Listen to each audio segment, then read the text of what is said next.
Oi, alma curiosa! Você já ouviu relatos sobrenaturais sobre o Titanic? Não? Então não sai daí, porque hoje eu separei vários relatos fascinantes sobre o navio mais famoso da história. Fica aqui que eu te conto tudo.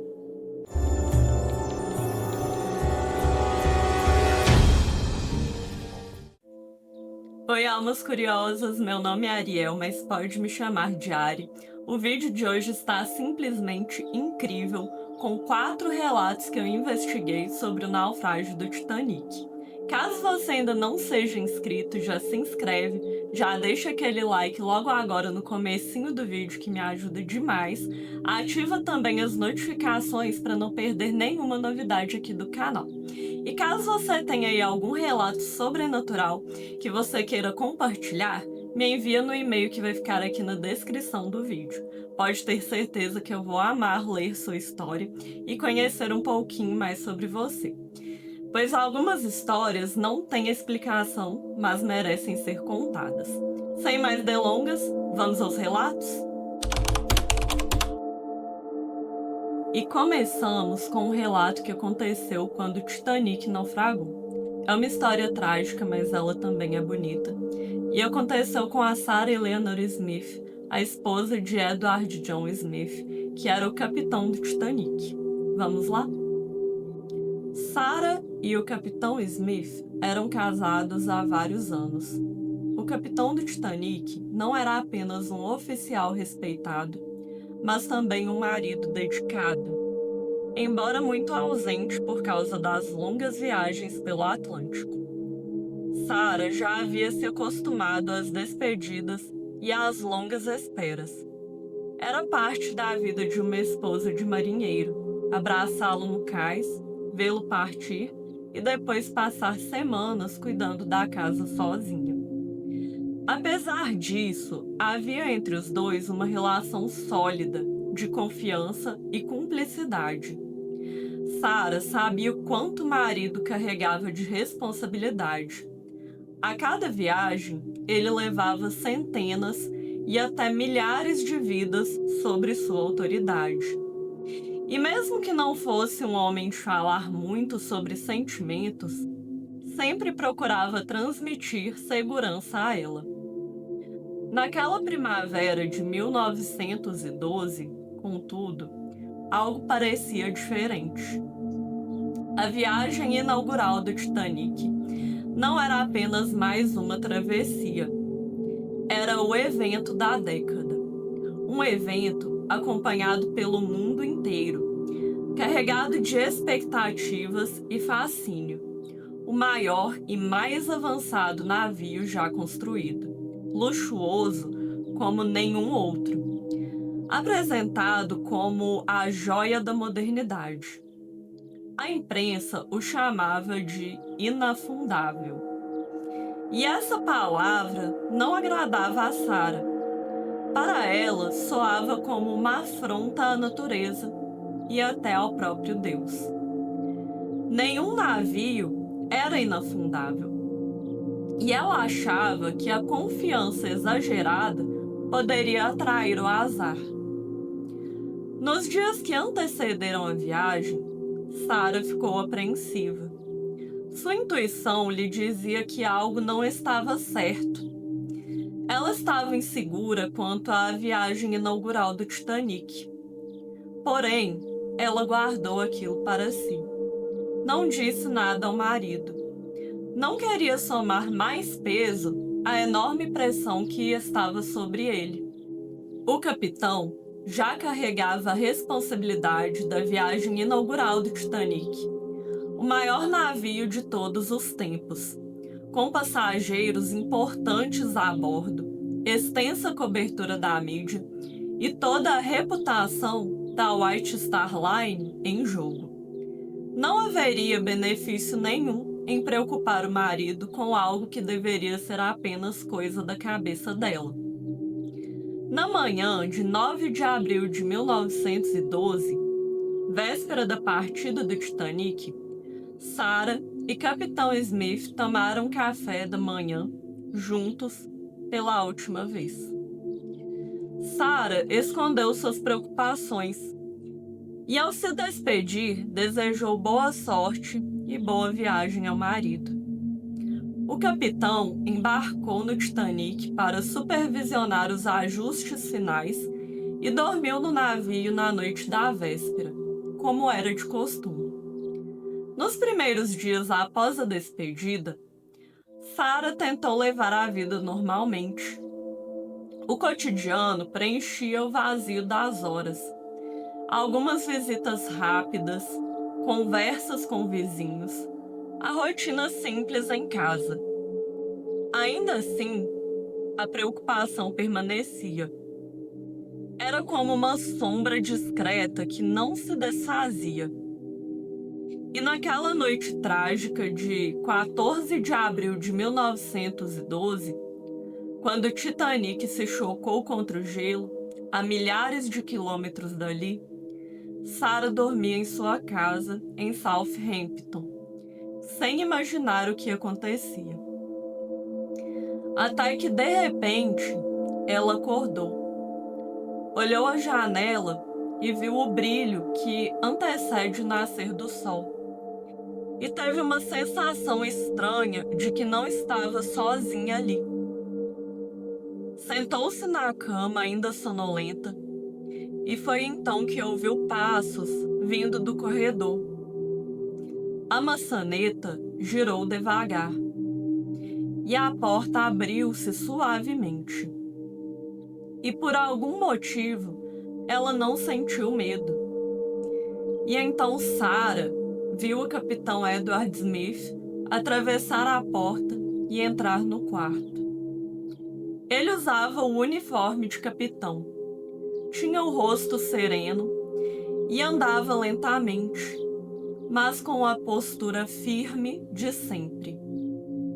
Surpresa, Sarah perguntou se havia acontecido alguma coisa.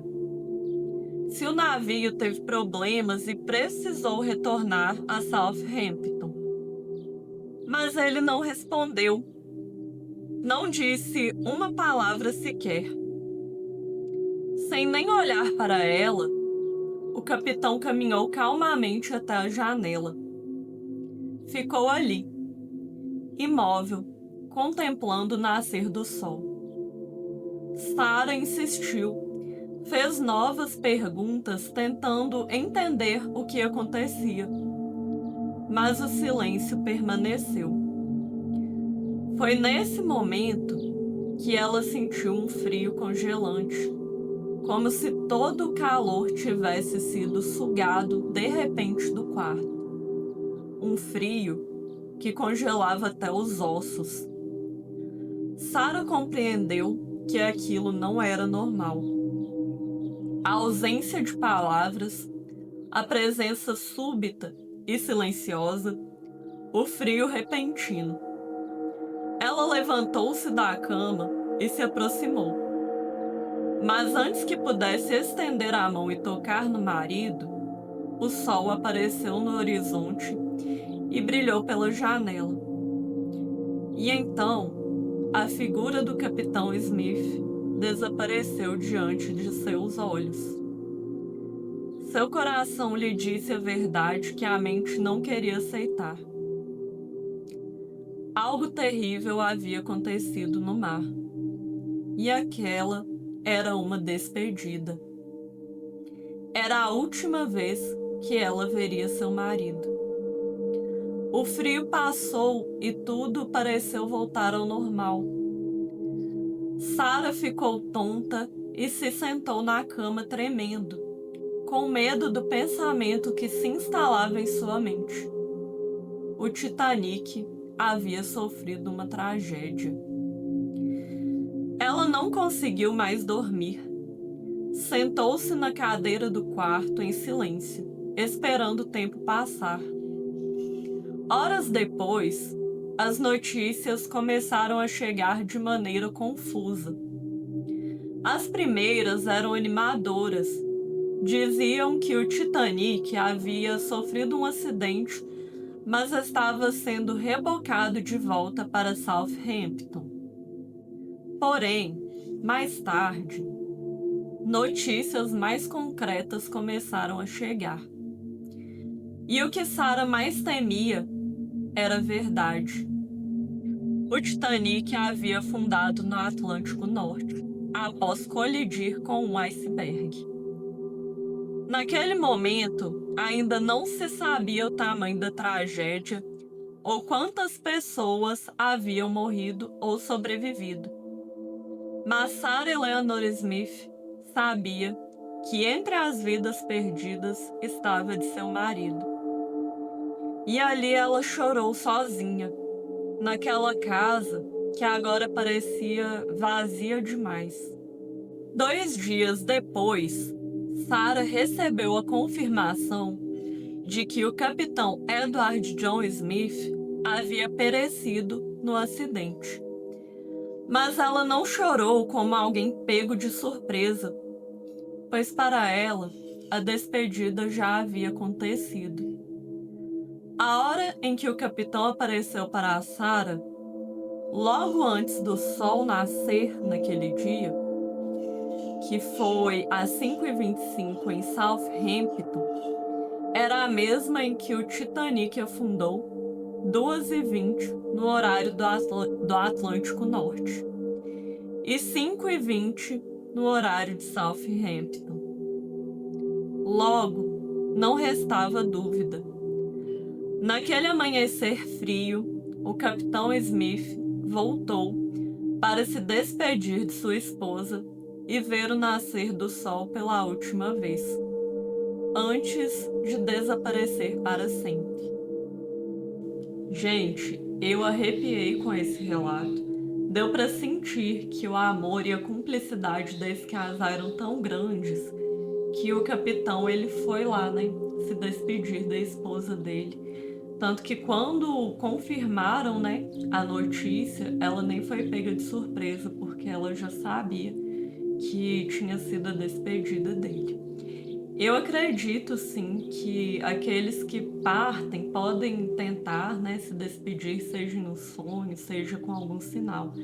Mas eu quero saber a opinião de vocês. O que é que vocês acharam desse relato? Me conta aqui nos comentários.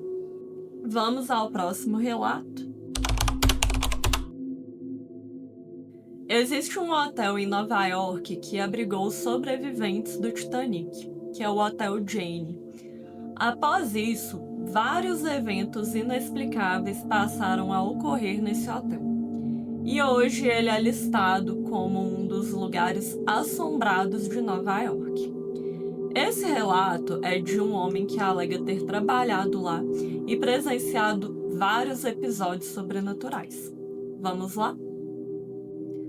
Trabalhei muitos anos no Hotel Jane, entre as décadas de 80 e 90. Quando entrei lá, o prédio já era antigo e carregava uma história pesada. Alguns até diziam que ele era mal assombrado. O que pouca gente sabia era que antes de se chamar Hotel Jane, ele era conhecido como Sailors' Home and Institute, e a sua função era dar abrigo a marinheiros que chegavam a Nova York. Foi lá que, em abril de 1912, cerca de 100 tripulantes sobreviventes do naufrágio do Titanic foram acolhidos.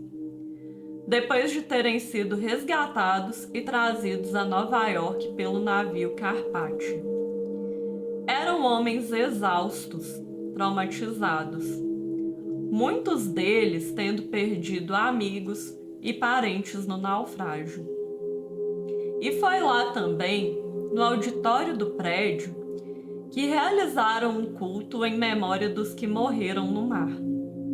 Um velório simbólico para aqueles que não voltariam nunca mais.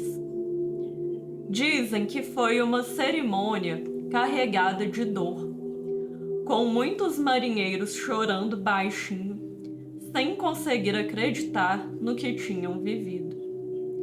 Esse episódio marcou o prédio para sempre. Quando comecei a trabalhar lá, mais de 70 anos depois, Já se falava em histórias estranhas acontecendo no hotel. No início, eu não dava muita atenção, mas com o tempo, comecei a ver coisas que não dava para explicar. O mais comum era o frio repentino. Estava tudo normal, aquecido, radiadores funcionando, mas de repente, em um lugar qualquer, vinha uma corrente de ar gelado que parecia atravessar a gente. E pouco tempo depois, desaparecia. Eu mesmo senti isso várias vezes. E não era raro hóspedes ligando na recepção e dizendo que o quarto estava congelando. Mas quando alguém subia para conferir, não tinha nada de errado com o sistema de aquecimento. O frio simplesmente estava lá, como se fosse uma presença. Outra coisa estranha era o elevador. Ele se movia sozinho, sem ninguém apertar o botão. De madrugada, às vezes se ouvia o elevador subir até o terceiro andar, parar, depois descer de novo e abrir a porta. E não havia ninguém dentro. A gerência mandou conferir aquilo várias vezes para ver se não era algum mau contato ou defeito.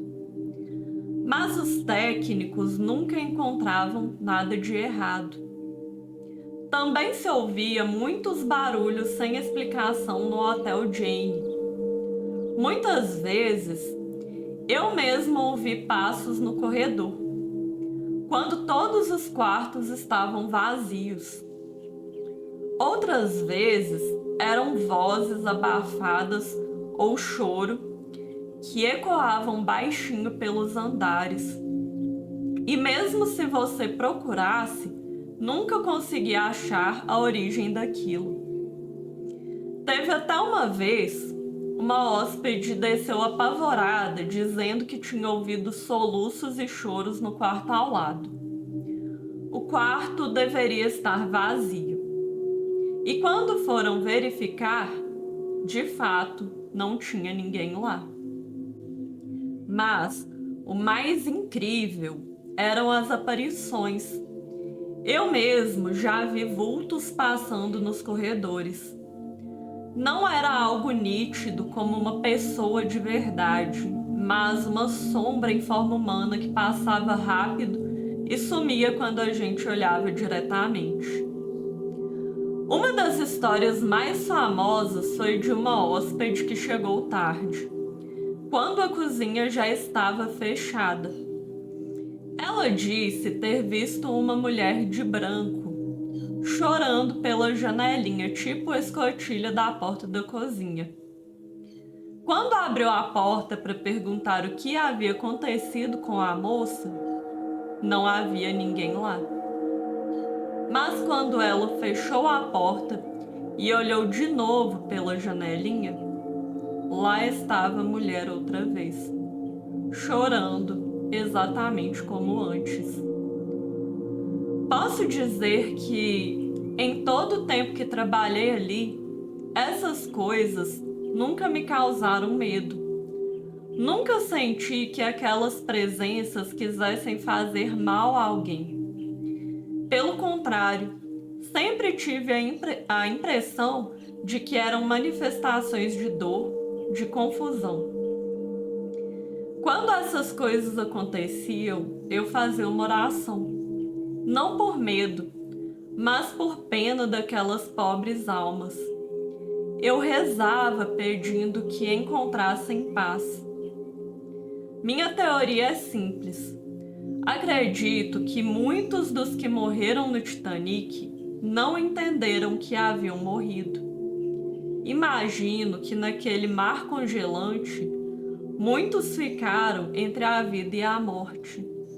Muitos devem ter sido resgatados quase inconscientes, e alguns que infelizmente não sobreviveram devem ter se imaginado nesta mesma situação.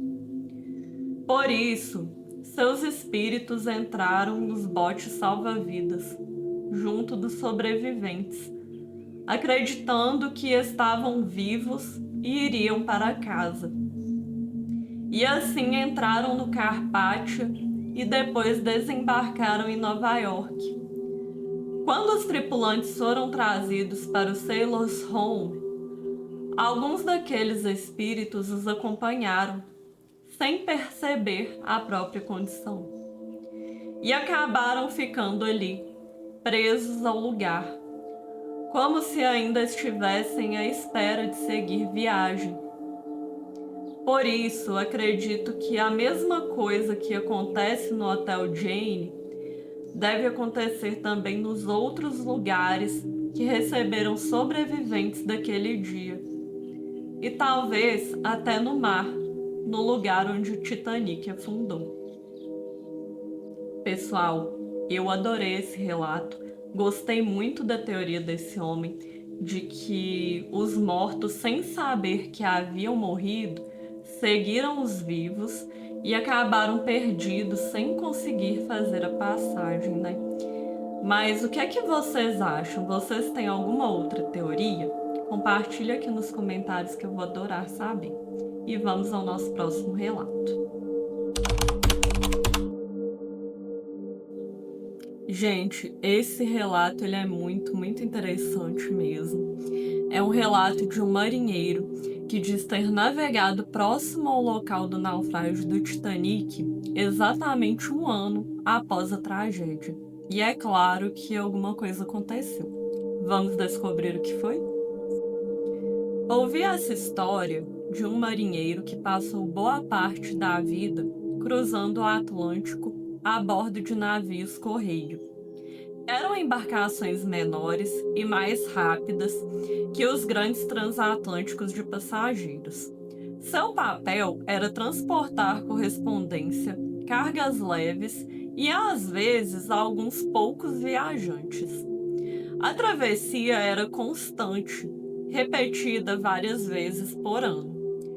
E os homens do mar, nessas longas noites, vez ou outra, acabavam vivendo histórias incríveis, que eles contavam uns aos outros com orgulho. Segundo ele, a história mais marcante que ouviu foi a de um marinheiro velho que navegou com ele nestes navios correio. Este marinheiro velho já trabalhava a bordo de um navio correio à época do Titanic. E na madrugada do dia 15 de abril de 1913, exatamente 1 ano após o naufrágio, o navio correio em que ele trabalhava seguia uma rota que o levaria a passar muito perto do ponto exato onde o Titanic havia desaparecido no Atlântico Norte.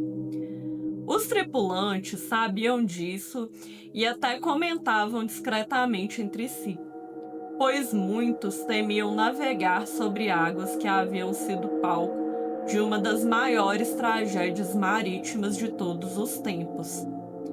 Ainda mais no primeiro aniversário daquele acontecimento. A viagem seguiu normal, mas quando deu pouco depois da meia-noite do dia 15, começaram a notar algo estranho no rádio. O operador, que estava de serviço, chamou a atenção dos colegas para um chiado incomum.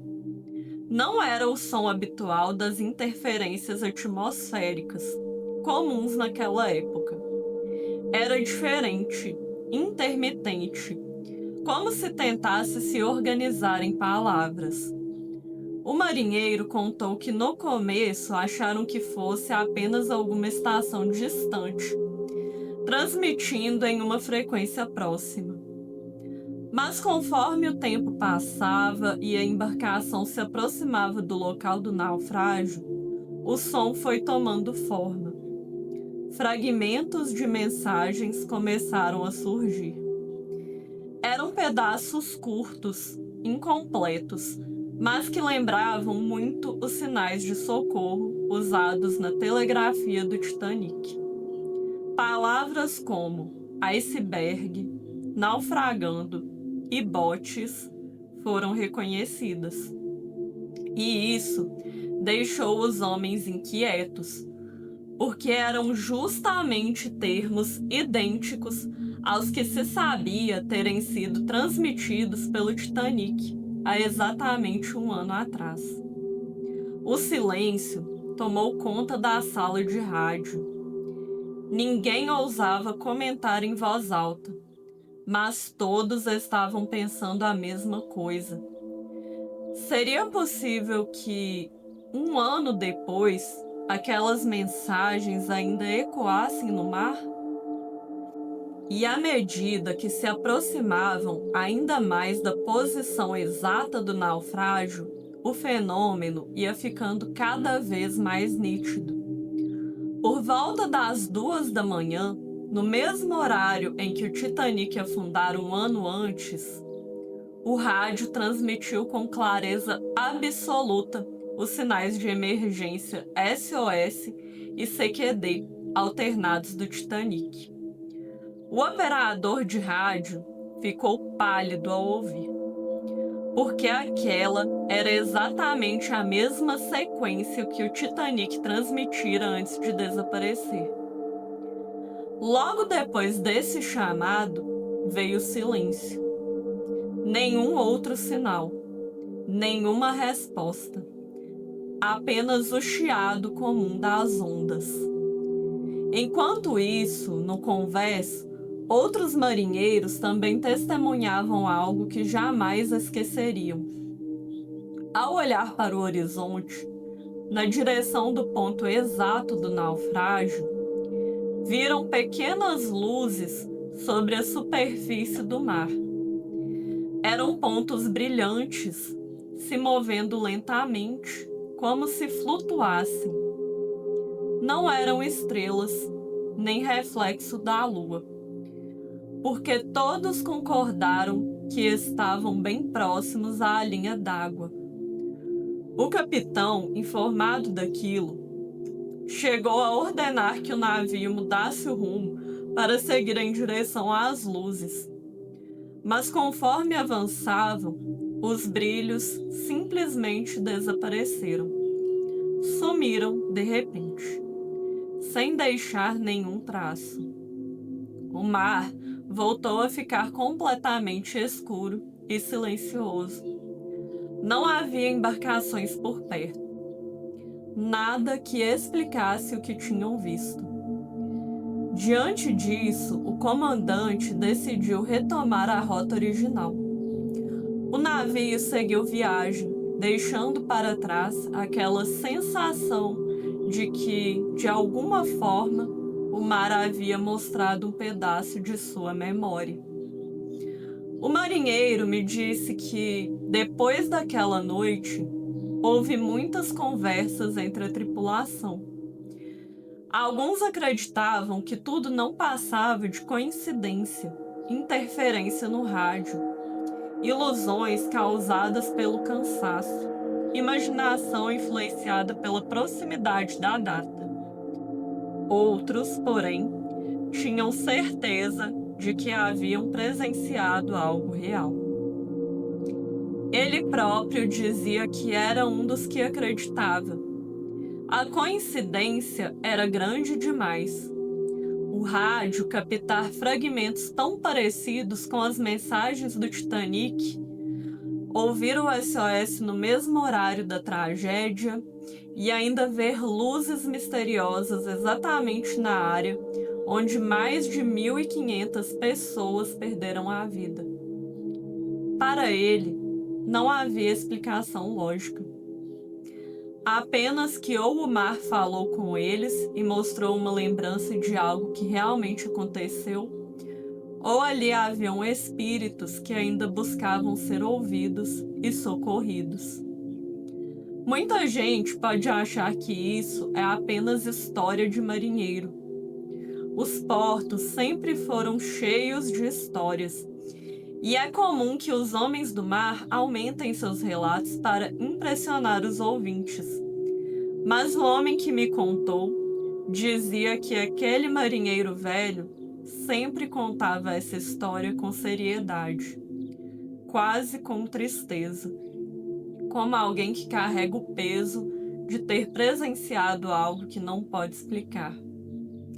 Por isso, eu também acredito que foi verdade, porque o lugar onde o Titanic afundou não é apenas um ponto no mapa, é um cemitério no fundo do oceano.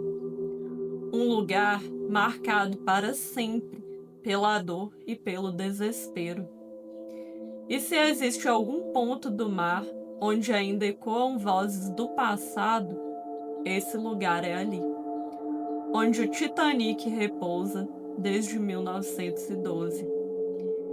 E quem passar por lá, no aniversário do naufrágio, talvez ouça o mesmo chamado. Talvez veja as mesmas luzes. E talvez entenda que certas tragédias são tão grandes que nunca se apagam completamente. Olha, eu acredito muito nisso, que fica uma energia pesada em locais que foram palco de grandes tragédias. E uma tragédia do tamanho que foi o naufrágio do Titanic não acontece sem deixar cicatrizes no mundo. E vocês, o que vocês acham? Eu quero saber sua opinião. E vamos ao próximo relato. Eu não sei se vocês sabem, mas centenas de artefatos recuperados do naufrágio do Titanic estão hoje em uma exibição em Orlando, nos Estados Unidos. E além dos artefatos, eles fizeram réplicas de algumas instalações do navio.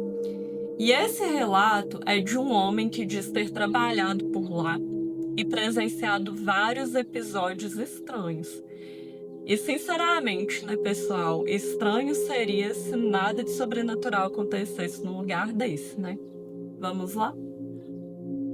Trabalhei por um período na Titanic The Artifact Exhibition, aquela mostra que exibe objetos recuperados do naufrágio do Titanic e tem recriações em escala real de algumas instalações do navio. Eu era responsável pela parte de segurança e orientação dos visitantes. Não era um cargo complicado, mas exigia muitas horas andando pelos corredores, observando as peças, garantindo que ninguém tocasse nos objetos e que o fluxo de pessoas fosse organizado. Muitos objetos expostos vieram diretamente do navio. Louças, malas, roupas, joias, utensílios pessoais. Coisas que pertenciam ao navio e a pessoas que morreram naquela noite. Não demorou para que eu começasse a sentir que a exposição tinha uma atmosfera pesada. Afinal, tudo aquilo havia presenciado o terror e a morte de muita gente. A primeira coisa que reparei foi durante as rondas, principalmente nas últimas horas do dia. Eu sentia como se estivesse sendo observado. Não era simples nervosismo. Era uma sensação clara de que havia mais alguém no corredor, acompanhando meus passos. Mas eu virava para trás e não havia ninguém. E também havia os relatos dos visitantes. As pessoas diziam ter sentido um frio repentino em certas áreas, principalmente perto de objetos pessoais. Uma mala intacta, um par de sapatos, uma aliança. Alguns chegavam a comentar comigo coisas como: acho que tinha alguém ali no canto, olhando para a gente.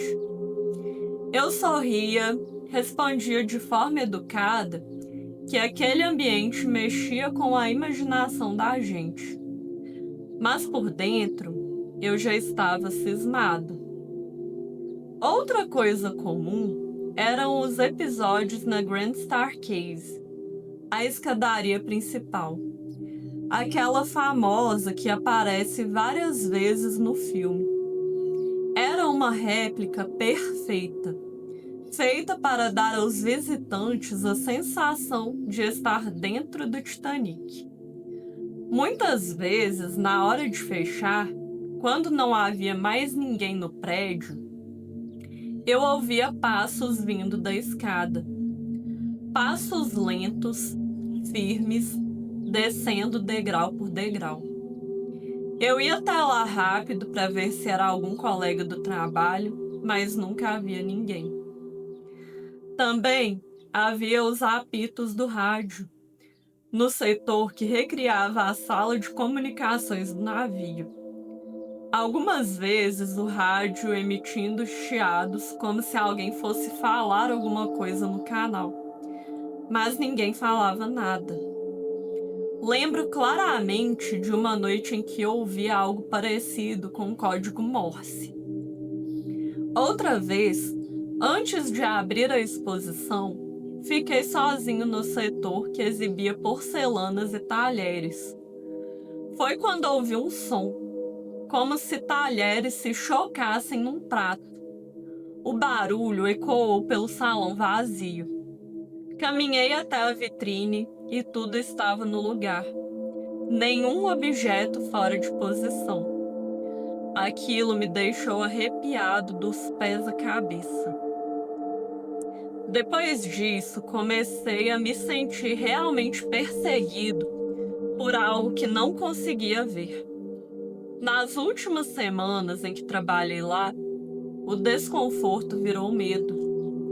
Lembro de estar em pé perto da vitrine com pertences pessoais de passageiros e sentir um arrepio forte, como se alguém tivesse passado por mim. Só que eu estava sozinho. Muitos colegas diziam que era impressão minha, coisa da minha imaginação. Mas vários visitantes relatavam coisas parecidas.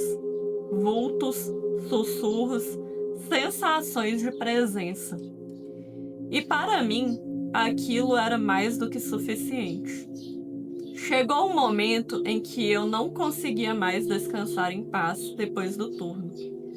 Sonhava com um navio, com gente chamando por socorro, com vozes que não conseguia entender. Aí, um dia aconteceu o pior evento de todos. Pela manhã, antes da abertura ao público, o fotógrafo preparava seu equipamento fotográfico próximo à réplica da escadaria principal, quando notou uma mulher trajando um vestido antigo preto, penteado de época, descendo graciosamente a escadaria. O fotógrafo ficou surpreso, já que ninguém deveria estar ali tão cedo e as portas ainda estavam trancadas. Mas ele achou que seria uma atriz nova contratada para fazer fotos com os visitantes e perguntou à mulher se ela gostaria que ele tirasse uma foto dela enquanto a escada estava vazia. Mas a mulher não respondeu e passou direto por ele. Ele a achou sem educação e deixou aquilo para lá e voltou a mexer nos equipamentos. Mas poucos segundos depois, a mesma mulher apareceu descendo as escadarias de novo. Mais uma vez, ela passou por ele sem dizer nada. Exatamente do mesmo jeito que antes. Mas desta vez, ele ficou a observando e a viu desaparecer bem diante dos seus olhos. Lembro que ele chegou até nós, da segurança, até pálido de nervoso. Ele nos contou o que havia acontecido quase gaguejando. Fizemos uma ronda no local, mas não havia qualquer sinal daquela mulher. Aquilo foi a gota d'água para mim. Poucos dias depois, eu pedi demissão. Não saí por falta de coragem, mas por respeito ao que vi e senti. Acredito que aqueles objetos carregam parte da dor das pessoas que se foram naquela noite. Não me sinto envergonhado por ter medo. Sinto que fiz a escolha certa em me afastar. Pessoal, alguém aqui já foi nessa exibição? Se foi, conta pra gente como que foi sua experiência lá, como que é a energia desse lugar. Eu tenho muita vontade de ir. Se um dia eu for, pode ter certeza que vocês vão comigo, porque eu vou gravar tudo para mostrar aqui para vocês. E, gente, chegamos ao final do nosso vídeo de hoje. Eu espero muito que vocês tenham gostado. Caso você ainda não tenha assistido aos outros vídeos aqui do canal, eu já vou deixar 2 vídeos separados especialmente para você. Tem esse vídeo aqui que tá incrível. Tem esse outro aqui também com relatos para te tirar o sono. Então já vai lá e confere. Um beijo e até o próximo Sobrenatural com Ariel.